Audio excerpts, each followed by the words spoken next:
કહેવામાં આવે છે. કાળી ચૌદશના દિવસે હિન્દુ ગૃહિણીઓ ઘરમાંથી કકળાટ કાઢે છે.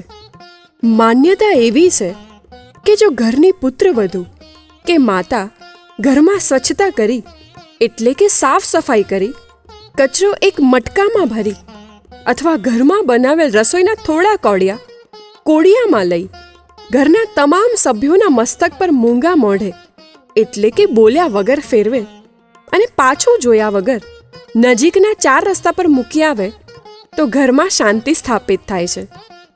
આ દિવસે હનુમાનજીના મંદિરે મૂર્તિને તેલ ચડાવી હનુમાન ચાલીસાનો પાઠ કરવાનું ઘણું મહત્વ છે. હનુમાનજીની પૂજા અર્ચના કરવાથી ઘરના તમામ વ્યક્તિઓનું આરોગ્ય સ્વસ્થ રહે છે અને તમામ પ્રકારના પાપ જીવો એટલે કે ભૂત, પ્રેત આદિથી હનુમાનજી રક્ષા